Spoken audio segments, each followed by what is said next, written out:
सुबह से 200 रुपये नहीं कमाए हमने।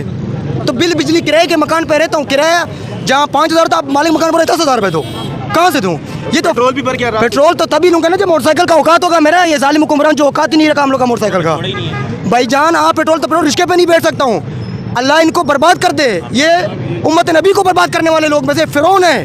पता नहीं उनके सर पे जू नहीं रही। जू नहीं रही। हमारे जो यहाँ डीजे खान के हमारे ऊपर बालातर जो बड़े बड़े बैठे हुए हैं ये वापडा के, कभी आप इनके घर में जाए, इनके एक से लेकर 50-50 ऐसे लगे हुए हैं। पूरा कचहरी रोड में जाके देखे इससे आप, पेट्रोल मुफ्त सरकार को। हमें क्या मिले? अवाम क्या है? अवाम निकलते हैं उसे मार देते हैं ये लोग, जिसे किसी और केस में डाल देते हैं। ये तो पाकिस्तानी नहीं है, ये तो गरीब है, इसके पीछे कोई आने वाला नहीं है। हमारे पीछे कोई है ही नहीं, ये तो मारने। ये फिरौन है भाई, फिरौन।